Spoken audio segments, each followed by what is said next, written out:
On July 7, 1996, at around 10 a.m., 4-year-old Yukari Yokoyama visited a pachinko parlor in Oda City, Gunma, Japan, with her parents, Yasuo and Mitsuko Yokoyama, and her 7-month-old sister.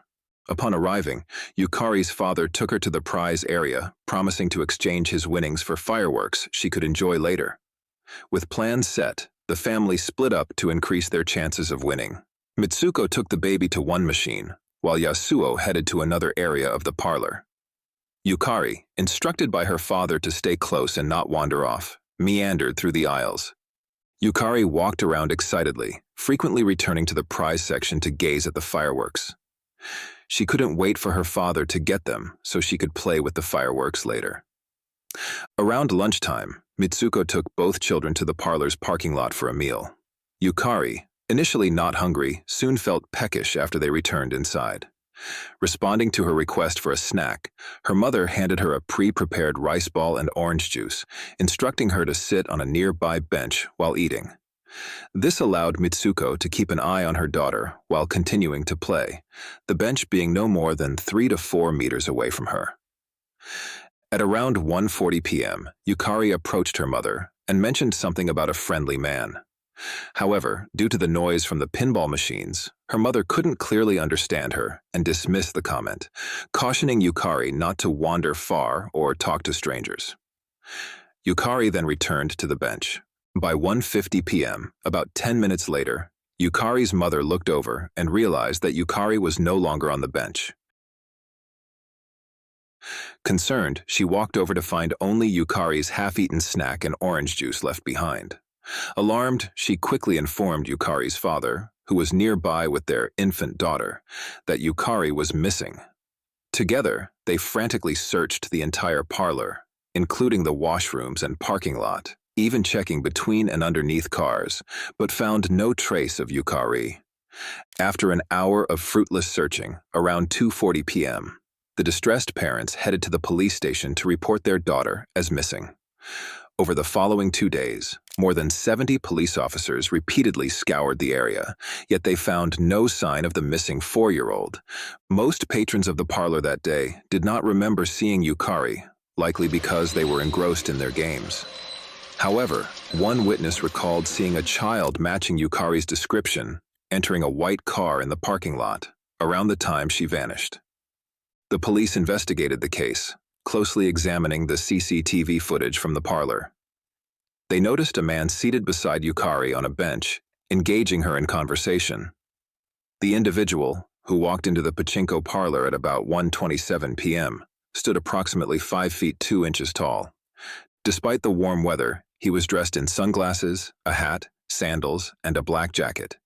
His age was estimated to be between 30 and 50 years old. Upon his arrival, he immediately went to the washroom, which suggested he was familiar with the layout of the establishment. He remained there until 1:33 p.m. Notably, he appeared to be scanning the area, looking for something. He wasn't looking at pachinko machines.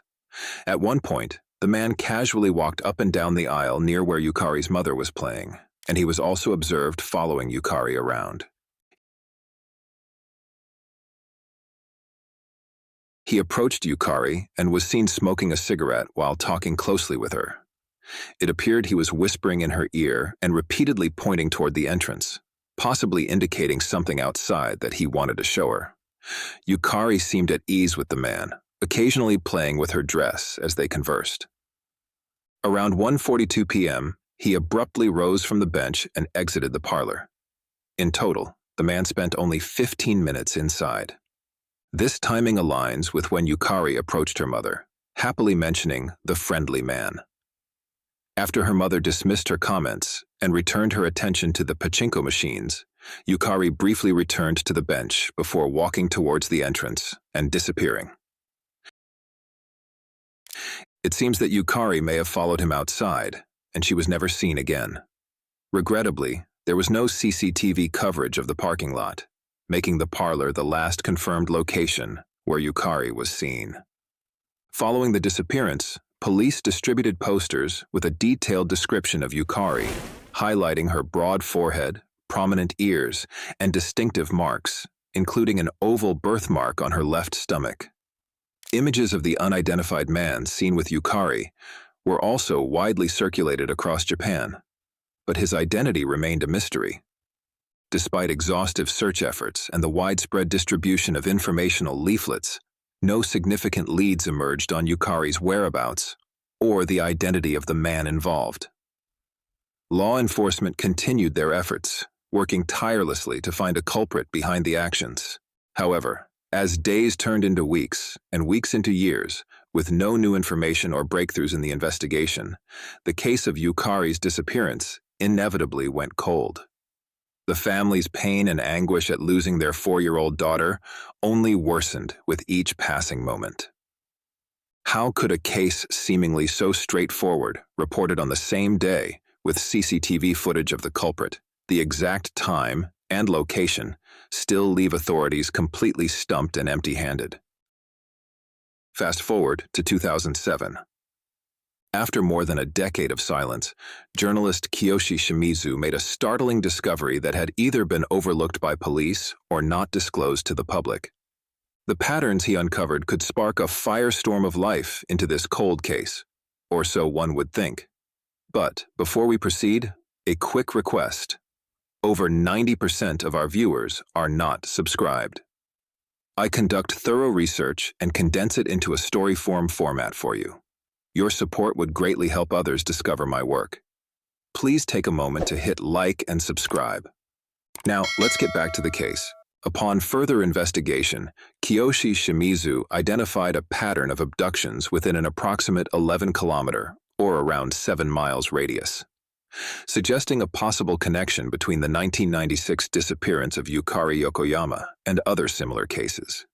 These incidents unfolded at the border between Tochigi and Gunma Prefecture, within Japan's North Kanto region. Typically, Japanese police stations focus solely on their local areas and rarely coordinate with stations in other jurisdictions. This lack of collaboration might explain why these cases were not collectively investigated together, despite exhibiting similar patterns, which we will explain in a moment. Kiyoshi searched for similar abductions and patterns all across Japan, but found none. Everything seems centered around this small 11-kilometer or 7-mile area. Their closeness and proximity indicated the suspect was active around this area, and he preyed on his victims on weekends and public holidays. Since 1979, there had been 4 instances of young girls, aged between 4 and 8, being abducted in Oda City in Gunma Prefecture and Ashikaga City in Tochigi Prefecture. Among these was the 1979 case of Maya Fukushima.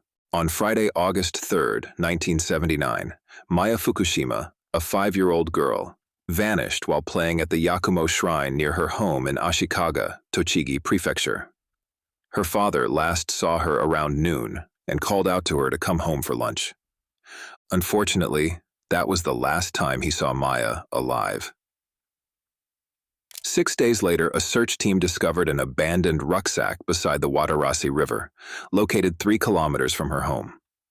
Upon inspection, they found Maya's lifeless body inside the bag.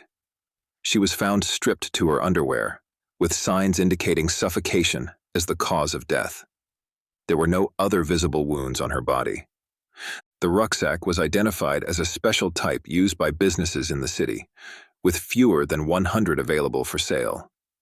Witnesses reported seeing Maya playing with another boy her age before her disappearance, as well as engaging in conversation with a man aged between 20 and 30 by the roadside. Despite these clues and witness accounts, the perpetrator was never apprehended. The statute of limitations for this case, which was 15 years at the time, eventually expired. This means that even if a suspect was found after 15 years, they would not face any charges for the murder. Tragically, the loss and grief of losing their daughter was too much for Maya Fukushima's parents to bear, and they divorced soon after the incident. Her mother passed away at just 48 years old. The 1984 case of Yumi Hasebe. On Saturday, November 17, 1984, 5-year-old Yumi Hasebe vanished from a pachinko parlor in Ashikaga City in Tochigi Prefecture. She was last seen playing near the entrance of the establishment, engaging in conversation through the glass door with an unknown individual. Tragically, her remains were discovered less than a year and a half later on March 8, 1986, by a farmer in a field. She was located just 1.7 kilometers, or 1 mile, from her home, and 2.4 kilometers, or 1.5 miles, from the pachinko parlor where she was last seen alive. Only skeletal remains and fragments of her clothing were recovered, with the cause of death remaining unidentified. This incident occurred near the location where Maya Fukushima's murder had taken place 5 years earlier, generating significant attention and prompting an extensive police investigation into Yumi Hasebe's disappearance. What harrowing horrors had this 5-year-old faced? Was she kept alive or murdered soon after her kidnapping? Unfortunately, the timing of her death was not disclosed to the public. Was the truth of the forensic investigation hidden or never conducted in the first place, and why?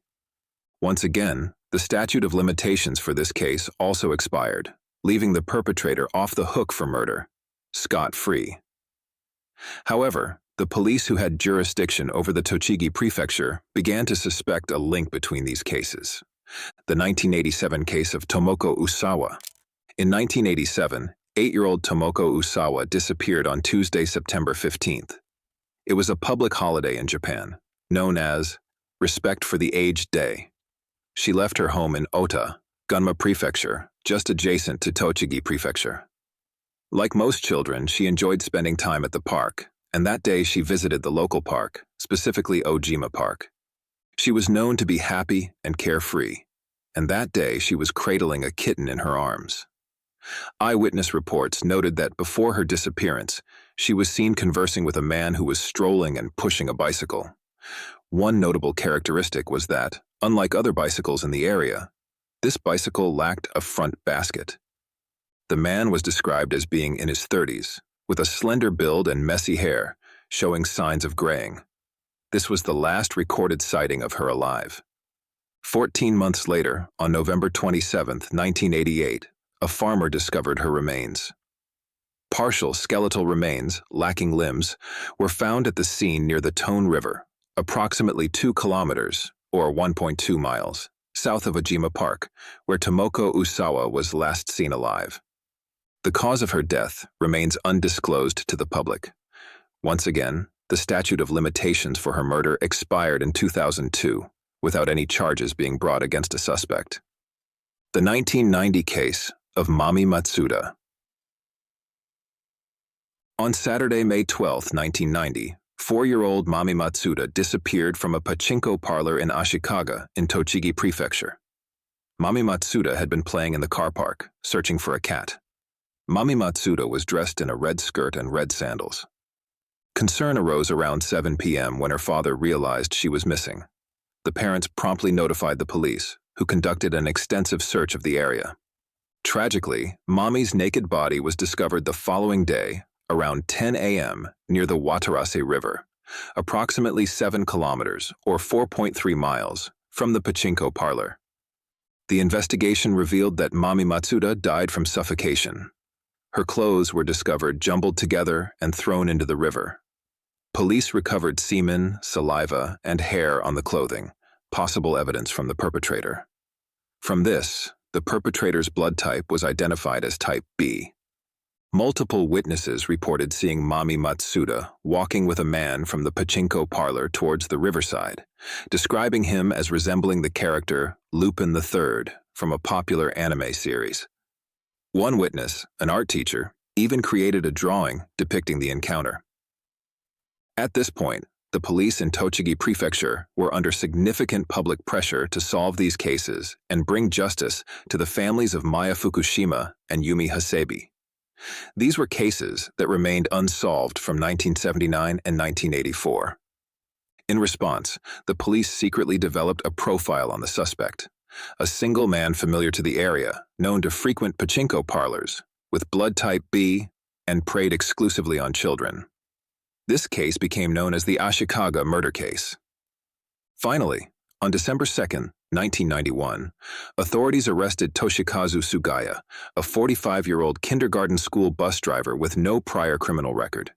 Described as short-statured and soft-spoken, Sugaya was investigated by the police as they claimed Sugaya possessed pornographic materials involving minors. The police stated publicly that they had utilized DNA forensics, which matched Sugaya's genetic profile. The interrogation. Toshikazu Sugaya was subjected to a grueling 13-hour interrogation without food, water, or the presence of a lawyer. This intense questioning led to Sugaya confessing to the crime. However, he later retracted his confession, asserting that he had been coerced and proclaimed his innocence of the crimes. The Japanese justice system, particularly the pre-trial detention system known as Daiyo Kangoku, allows a suspect to be held for up to 23 days without charge. There are no rules or regulations regarding the length of interrogations carried out during this period.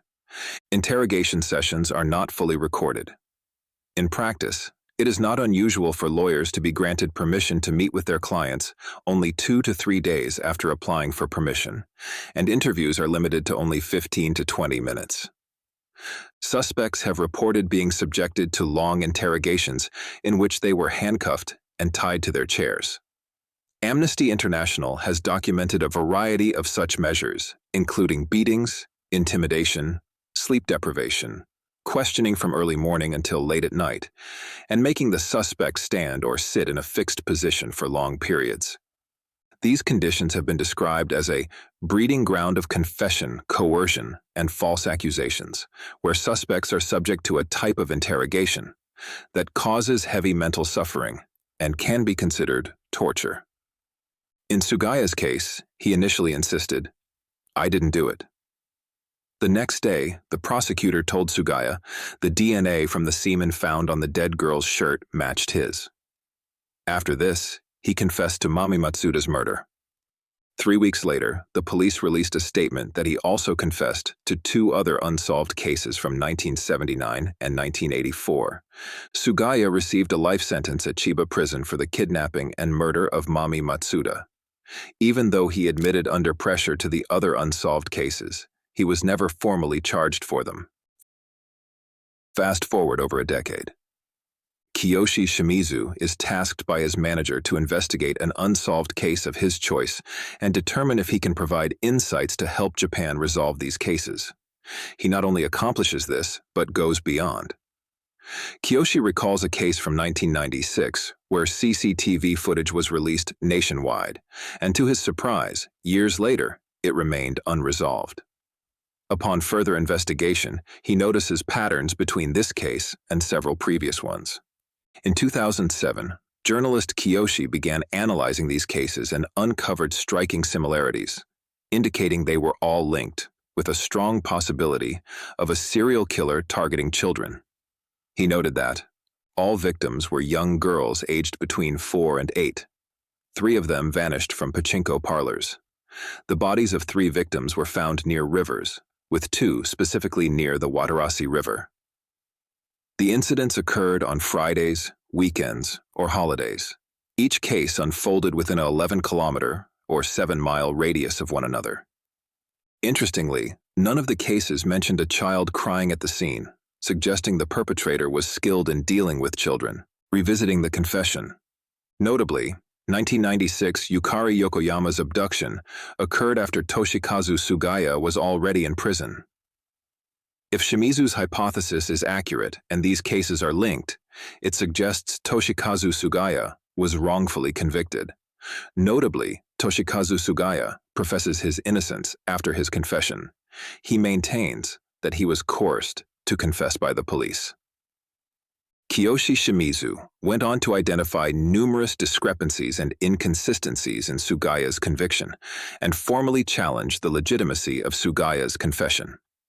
His findings uncovered contradictions in Sugaya's confession, such as debunked evidence, coerced statements, omitted eyewitness reports, and critical flaws in DNA testing methods. These discrepancies not only undermined Sugaya's guilt, but also raised serious questions about the investigative procedures employed in the case, such as 1. Sugaya confessed to transporting the young victim, weighing 18 kilos, or 39 pounds, on a bike without a child seat. Purportedly cycling from the pachinko parlor, navigating varied terrain, committing the murder, and disposing of the victim's body. However, the victim's mother refuted this, asserting that her 4-year-old child lacked the ability to sit unassisted on a bicycle, emphasizing the necessity of a child seat and proper securing to prevent falls. 2. Alleged evidence of child pornography found in Sugaya's residence was ultimately debunked, further weakening the prosecution's case. 3. At the crime scene, authorities found shoe prints that didn't match Sugaya's footwear. Sugaya was pressured into creating a drawing of a shoe print he allegedly used during the crime. Dear viewers, tell me, how well can you accurately freehand draw your own shoe print from memory? Let me know in the comments section below. 4. Eyewitness reports contradicted Sugaya's confession, such as sightings of the perpetrator walking with the victim, despite Sugaya's claim of cycling with the victim. However, these findings were omitted from court proceedings. And lastly, numerous flaws were identified in the DNA testing methods employed during the investigation. The MCT118 DNA test used in Sugaya's case lacked accuracy. Coupled with other factors, such as blood type, this method could only identify a DNA pattern in approximately 1.2 out of every 1,000 individuals. In the city of Ashikaga, where the incident occurred, this meant there were around 50 men with the same DNA pattern. This approach is akin to DNA typing, where the perpetrator's DNA type was identified as 1830, coincidentally matching Sugaya's. In contrast, modern methods like the STR method offer far greater accuracy, identifying DNA with a precision of 1 out of 100 trillion people. This means that under modern DNA testing methods, it's unlikely anyone is alive on this earth today who shares this DNA, unless the perpetrator has a twin. Kiyoshi presented this evidence to the entire Japanese nation through a series of TV episodes, highlighting the undeniable likelihood that an innocent man is behind bars, while the actual perpetrator remains at large. In 2009, the Japanese judicial system finally authorized the retesting of Sugaya's DNA using the more precise STR method. This test invalidated Sugaya's previous conviction, leading to his release in May of that year. He had suffered 17 years of slander and wrongful imprisonment, but the most grievous aspect was that the true perpetrator remained unpunished, depriving the families of genuine justice. Kiyoshi Shimizu played a significant role in advocating for Sugaya's exoneration, collaborating with Sugaya's supporters and legal team. But he didn't do it alone. Kiyoshi heavily relied on the findings of another journalist, Kobayashi Atsushi, who published numerous articles criticizing the shortcomings and inaccuracies of the outdated MCT118 DNA test. However, a can of worms was opened when it was revealed that in the 1990s Mami Matsuda case, the police's forensic team utilized inappropriate molecular weight markers on their DNA test. Instead of using allelic ladder markers, they employed the 123 ladder marker. This led to discrepancies in the identification of DNA profiles. For instance, while the DNA in the victim's clothing should have been identified as 1824, it was reported as 1830. Moreover, Sugaya's DNA profile was 1829, not 1830, as suggested by the police. This meant he was convicted on a DNA profile match that didn't even match his true DNA. Had they improperly done the test? Or was there something more sinister at play, as one can argue they were framing an innocent man to relieve their pressure in finding a suspect? Was this indeed making a murderer out of an innocent man? Moreover, during the court proceedings, when forensic scientists were presented with the photographic record of the DNA test results, both deemed the results inconclusive. This underscores the inadequacy and inaccuracy of the DNA testing method utilized by the police's forensic team. The police have attributed the discrepancies to the immaturity of the testing method, but have refused to acknowledge their mistake. It's noteworthy that this flawed testing method has been employed in other criminal cases as well, but further details on that will be addressed later. Remarkably, Shimizu managed to track down the man identified in the CCTV footage from the 1996 Yukari Yokoyama case. Through meticulous investigation, involving visits to all the pachinko parlors in the area and interviews with patrons, Shimizu's team discovered a man resembling Lupin III as previously described by eyewitnesses. His behavior raised suspicions due to observed interactions. Shimizu and his team trailed the man, capturing footage of his activities on several occasions. However, they cannot release this footage due to laws in Japan. Shimizu confronted the suspect at his residence, where the suspect displayed visible signs of discomfort. However, he ultimately confessed to being present at Ashikaga on the day Mami Matsuda went missing. He also admitted to speaking with her on the same day. During their confrontation, he inadvertently disclosed information to Shimizu, suggesting his likely involvement in the disappearance of Yukari Yokoyama in 1996 as well. He documented all his research and accounts within his book on the North Kanto serial killer case. Kiyoshi Shimizu also managed to collect DNA from the suspect. Forensic analysis unveiled a precise DNA match between the suspect and evidence recovered from the 1990 Mami Matsuda crime scene, boasting an unprecedented error margin of just 1 in 100 trillion. This firmly established the man's culpability as the perpetrator in the case of Mami Matsuda. Excitedly, Shimizu contacted the police, informing them of this revelation. Shockingly, despite compelling evidence against the new suspect, the police refused to take further action. They told him there was no match between the new DNA submitted and the DNA they had found on Mami Matsuda's clothing from 1996. But how could this be? It later emerged that 2 forensic scientists, one from the prosecution and one from the defense, failed to develop the exact same DNA profile, as they had different parts of Mami Matsuda's clothing. This discrepancy likely accounts for the different DNA profiles between the prosecutor's forensic scientist and the defense's. Nevertheless, the suspect's DNA still matched that found on the victim's clothing, prompting the question, why aren't the police reaching out to the defense's forensic scientist to pursue this lead? Shimizu harbors suspicions that the police did not want to acknowledge the errors in their DNA testing method.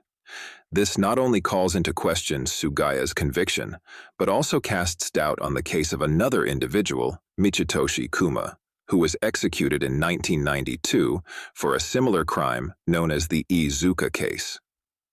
Kuma, age 70 at the time of his execution, steadfastly maintained his innocence until the end. Admitting mistakes in Sugaya's case inevitably raises troubling questions about Kuma's guilt and the integrity of Japan's criminal justice system, challenging public confidence in its ability to deliver justice impartially. In his book titled The Murderer Is There, The Cover-Up of Northern Kanto Serial Kidnap Murders, Kiyoshi Shimizu sheds light on the miscarriage of justice and widespread misconduct within the Japanese police force. Despite the damning revelations unveiled by Shimizu's exposé, the Japanese police persist in feigning ignorance, citing a lack of leads and repeatedly appealing to the public for information regarding the 1996 abduction of Yukari Yokoyama. Shimizu carefully navigates the delicate balance between disclosing critical information and respecting legal constraints, refraining from divulging the suspect's name and home address while documenting his involvement in the case. Holding on to hope, Shimizu anticipates that the suspect's conscience may one day compel him to surrender to authorities. While publicly releasing CCTV footage of the day Yukari went missing and appealing to the public for information, the police maintain the belief that Yukari may still be alive. Due to her young age at the time of kidnapping, they believe she has now reached her 30s, with potentially no recollection of the events that transpired. Her parents cling steadfastly to hope for her safe return, determined to keep her memory alive. Despite exhaustive efforts to generate leads, including a 6 million yen reward offered by a gaming association and over 4,000 tips received, the case has stagnated, with no significant progress or developments to report. However, one questions why the police hold on to the belief that Yukari is alive and grown up under an alternative identity when there is no evidence or sightings of her. The police have appeared to have given up on investigating alternative theories. Despite the DNA evidence linking a potential suspect to her disappearance, this steadfast focus on the possibility of Yukari's survival may give false hope instead of investigating the truth in the pursuit of justice. The search for answers continues to this day. The perseverance of Yukari's family, Shimizu, and their supporters remains unwavering, fueled by the hope that justice will eventually prevail. Do you believe Yukari is still alive today? Or do you have your own theories about what truly happened? And do you believe the journalist uncovered the real culprit behind all these cases? Let us know in the comments below. If you've made it this far, congratulations. You have my appreciation for paying attention to details not commonly presented to viewers. This has been my most comprehensive case to date, requiring extensive research and fact-finding from multiple, often conflicting sources. For example, the photo of the man displayed on screen has frequently been linked as the suspect here. However, this is false. The image is actually from an unrelated case in 2008, where a man attacked two people at a convenience store in Osaka during a botched robbery attempt.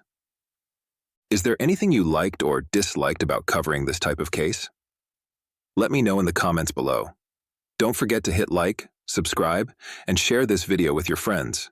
You can explore more of my cases or find a full playlist on screen.